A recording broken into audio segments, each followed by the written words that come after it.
the H.A.T.A.E podcast.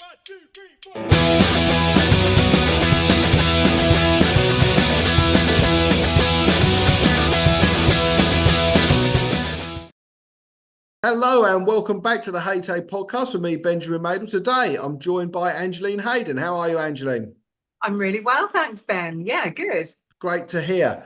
As people who listen to the podcast know, we don't like to mess around too much. We like to get straight into it. So, Angeline, how did you get involved in hairdressing?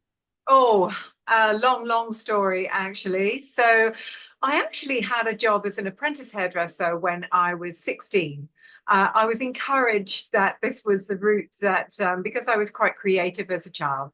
So to be fair, I didn't enjoy it very much, but it kind of got me thinking in future years. So I did my apprenticeship and I did the first couple of years as a junior stylist, and then I moved on to finance, to worlds apart, but some people do that.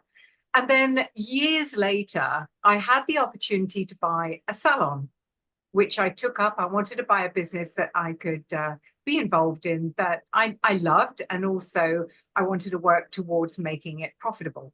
So kind of fast forward a couple of years, I opened another salon and we had a wedding hair training academy. I wasn't a stylist or a beautician, but we did hair, beauty and wedding hair. And I ran the team of around 14 staff.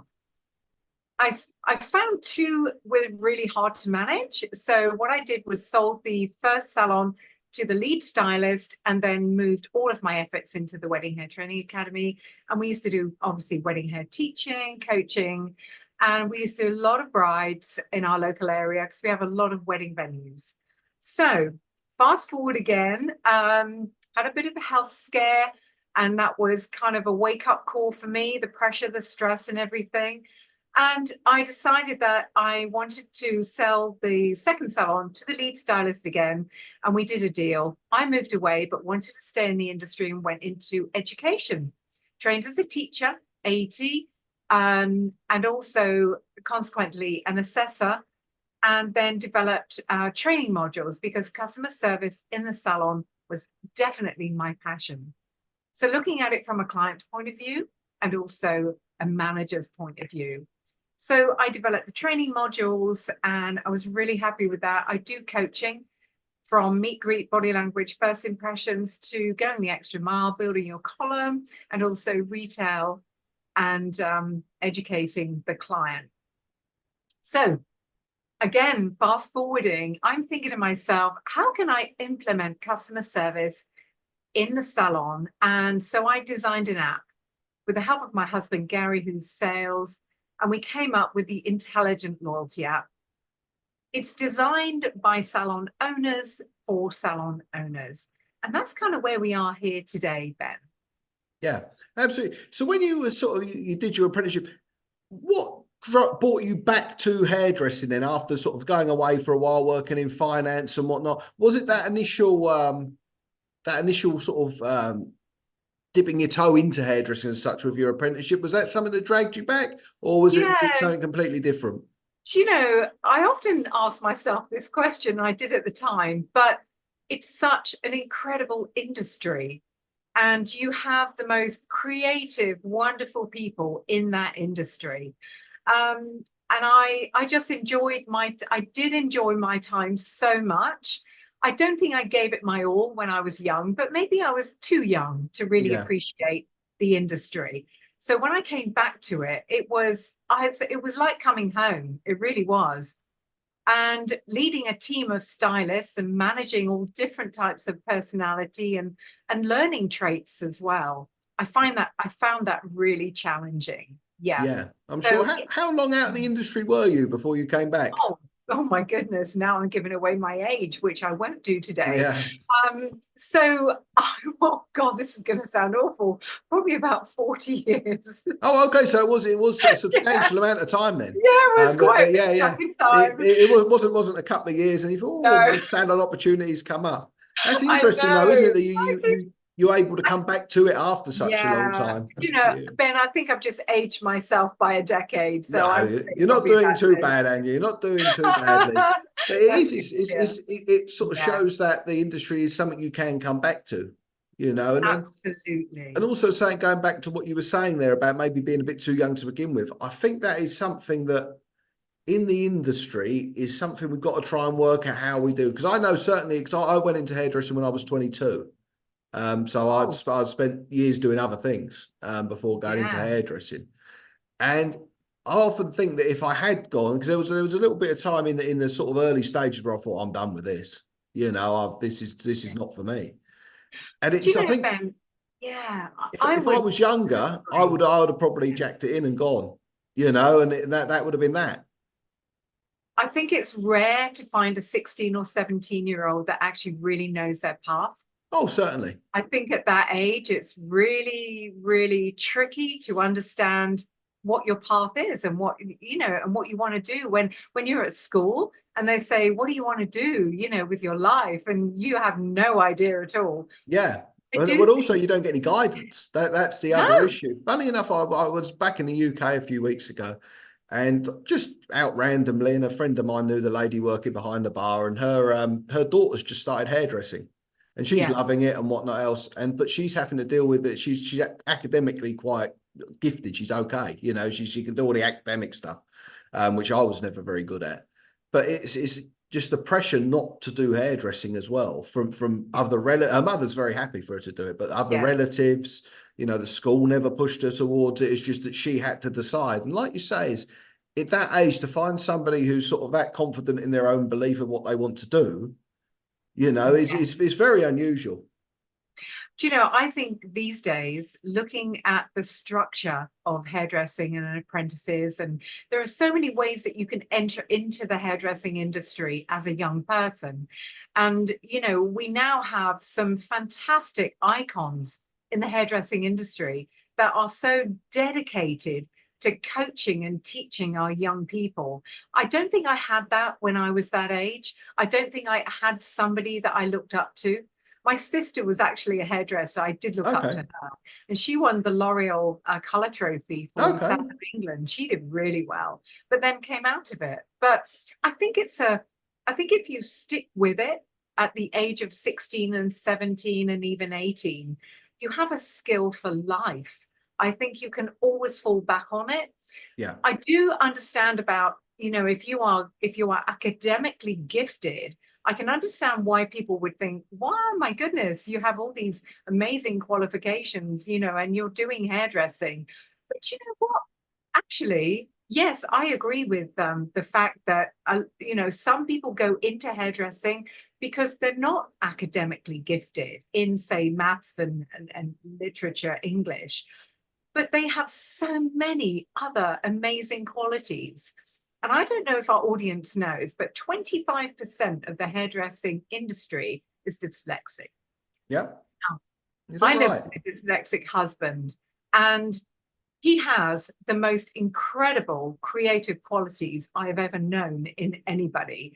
They have a very different way of looking at the world. It's almost like a 3D kind of vision that they have, and he will say to me about something, and I just can't get it. I can't see it, but he can see it. And it is an incredible way to look at life through a dyslexic person's eyes. So there is so much to offer in hairdressing for for a neurodiverse person, but also for a very gifted person academically.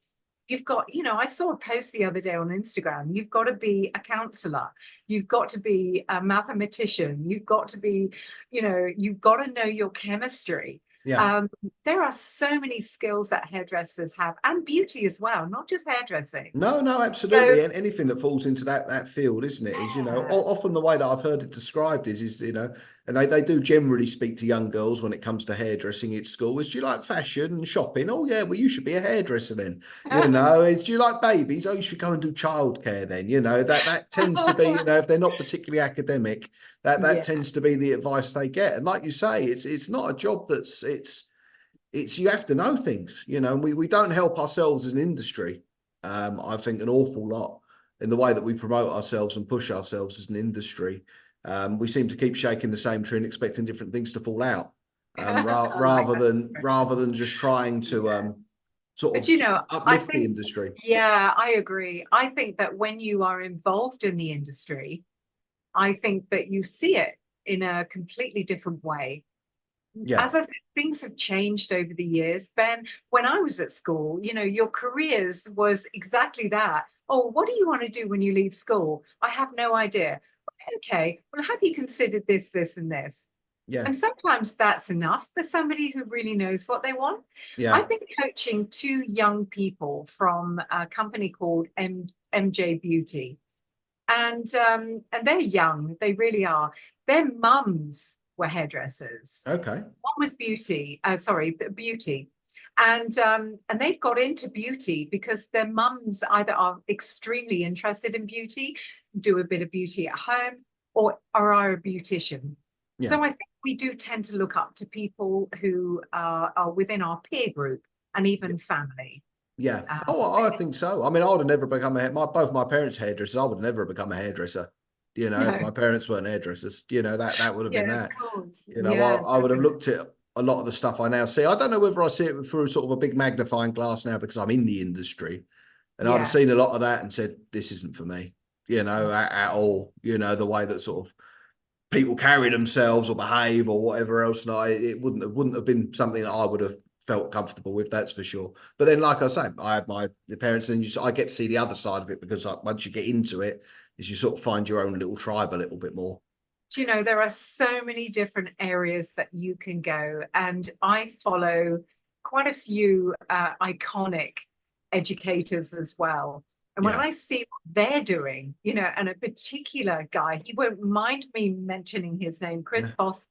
yeah, You know, he's got the barbering education platform, and he is now out there teaching others how to elevate your barbering skills and to travel around the world and get involved in fashion.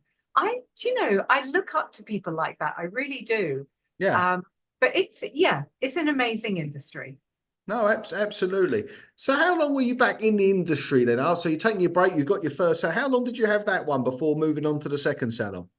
So you know, pretty quickly, I say fast forward. It was fast forwarded. The first salon I bought in 2008 in March, and the second salon opened in 2008 in September. Oh, And I okay. got married that year and bought a house. Yeah. So it was quite a busy year then that year. It Yeah, was a that was busy it. year. Yeah, yeah.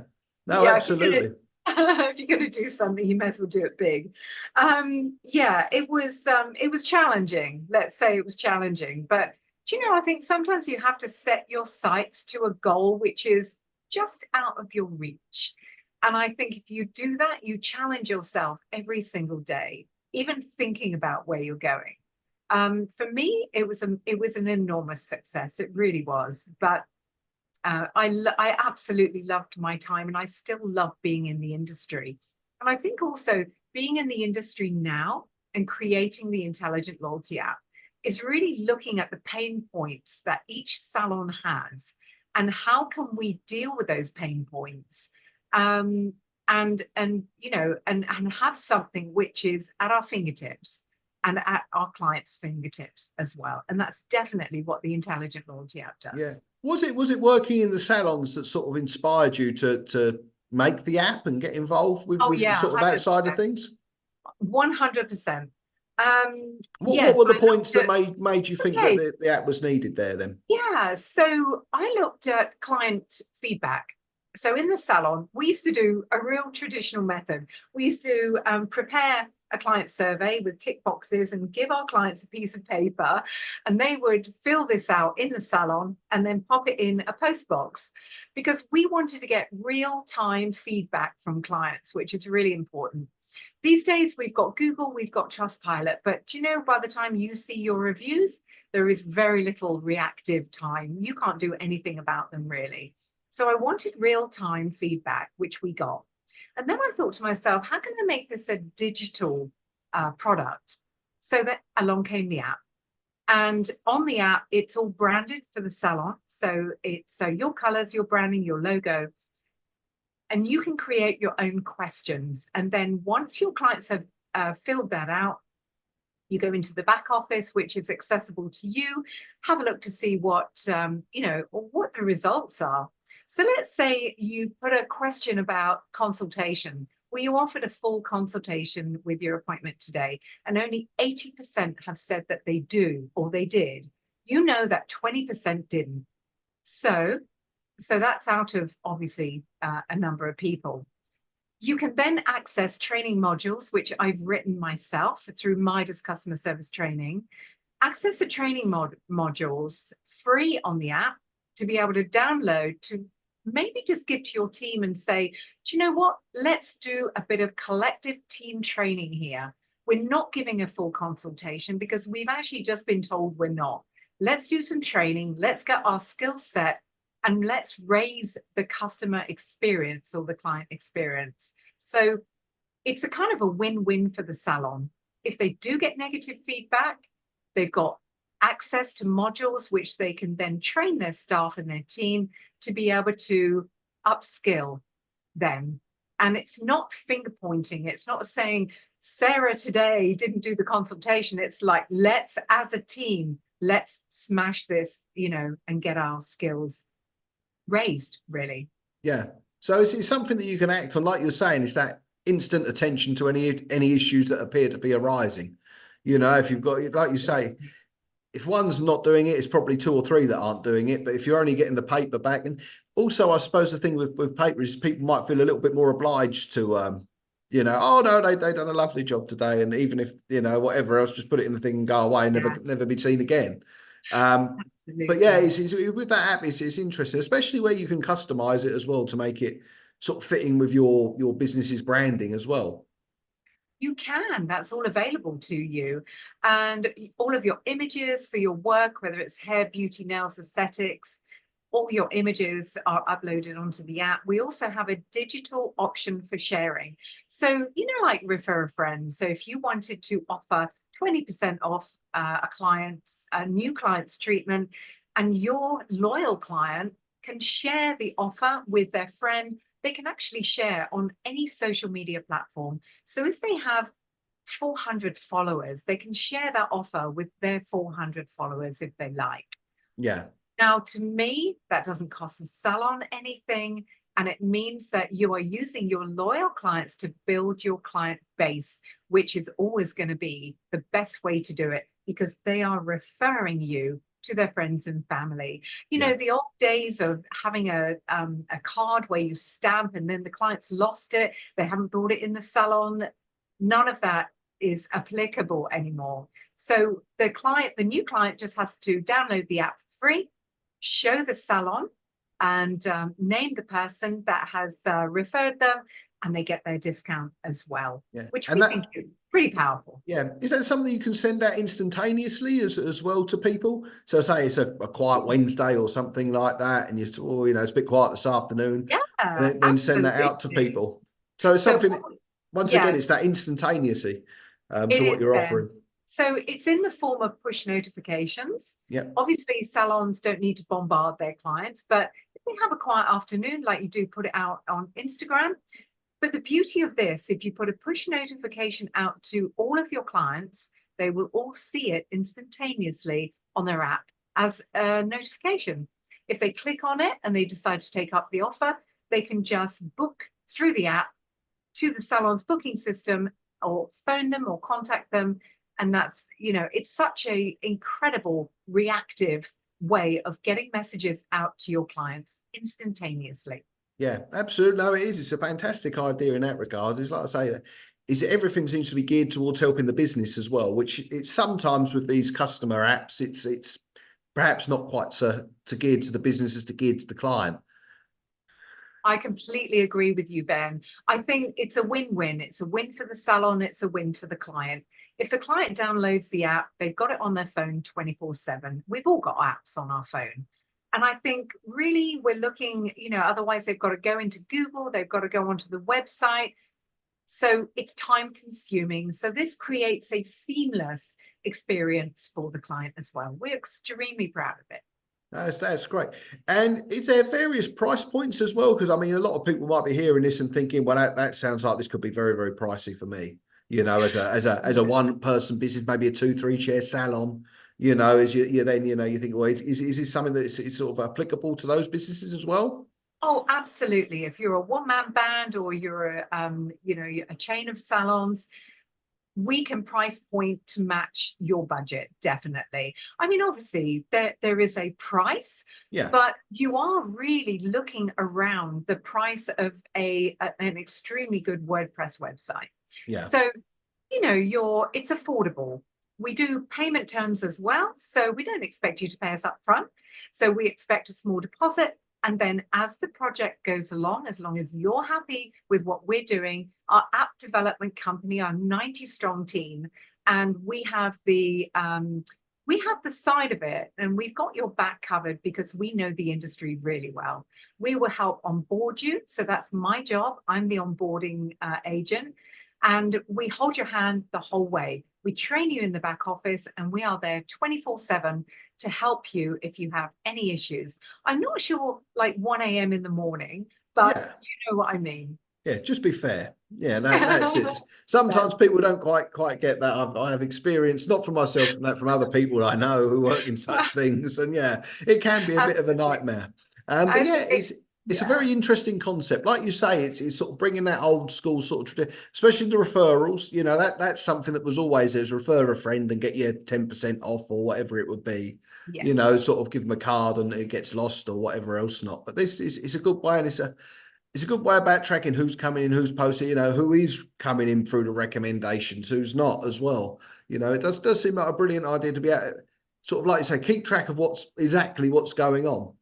Yeah, absolutely, Ben. Another area that we're looking at is a lot of salons are doing membership packages as well. So we have an area called the Exclusive VIP Membership Club.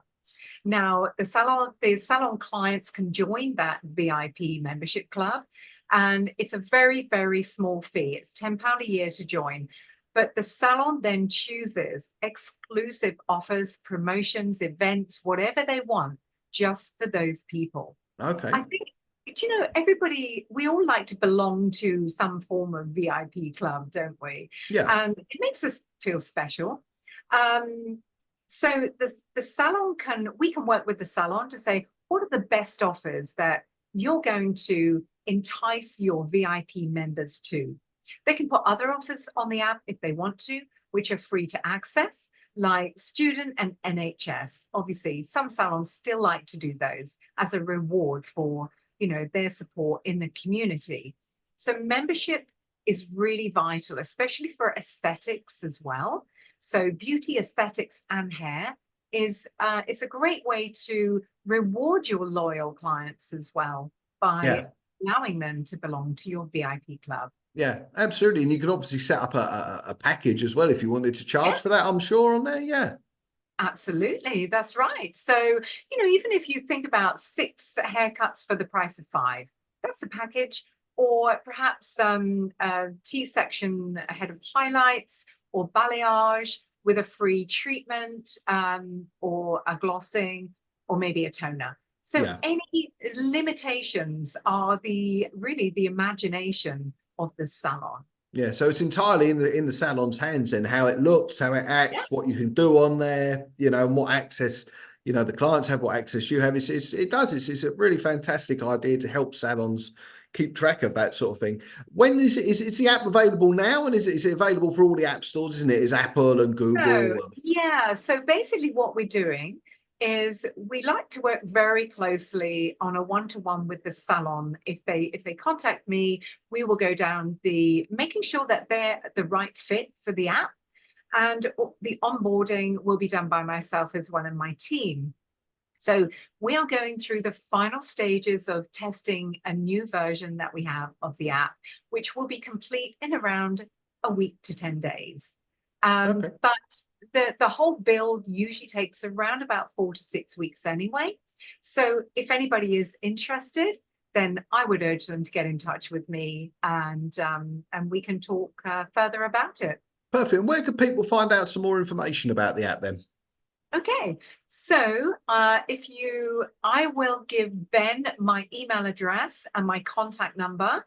I'm on WhatsApp as well, and they can also message me on the Intelligent Loyalty app email address, and we have a Facebook page as well for the Intelligent Loyalty app.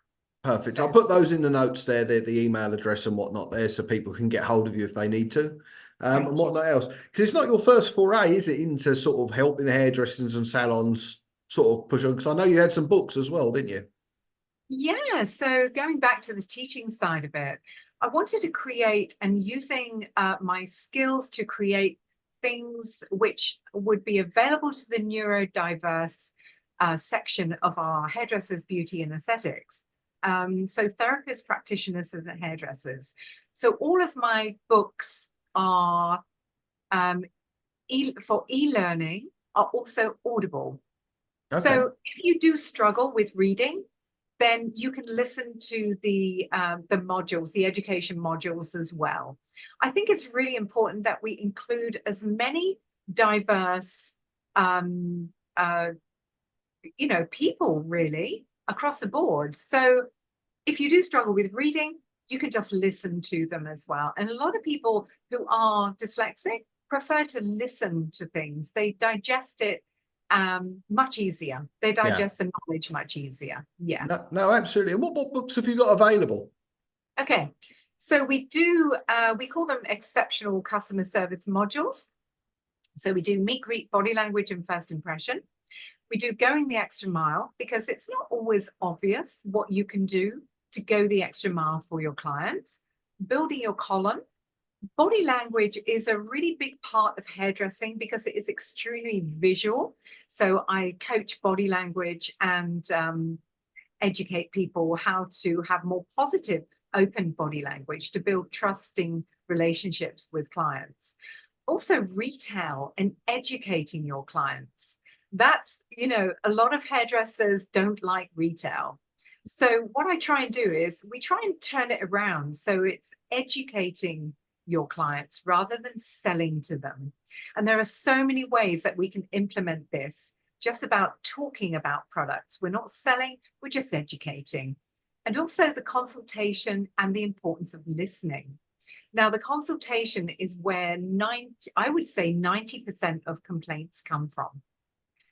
The consultation is where you gather the information from your client to be able to give them the service or the product that they want. If the translation in the consultation is not correct, then there's going to be issues further down the line. So I teach about active listening and how important it is to listen to your client. Active listening is not always obvious. So so the consultation and the importance of listening is definitely one area that a lot of salons just need some upskilling in, especially if they're young. Yeah. No, absolutely. It is. Is that communication thing is key. And like you say, if you do a good consultation, it's very difficult to go wrong. Or it's may even stop you doing the service entirely. But if you've done it, it does save a lot of the aggravation a bit further down the line. Now, whereabouts is your printer? Have you got the social media and whatnot up and running for the app and your books as well? Yeah, so the books are with our business, Midas Customer Service Training. We're on Facebook and Instagram. And you can also find me, Angeline Hayden, on Facebook and also Instagram. And the app is the Intelligent Loyalty app. So it's kind of like a spin-off of the Midas Customer Service Training. So yeah, so hopefully I shall put all the links for that in the you. descriptions and whatnot else. It's been Amazing. fantastic talking to you, Angeline. Have a Oh, good you too, time, Ben. and we'll speak to you soon, no doubt. Thank you very much. Amazing. Thank you so much too. No trouble. Bye bye.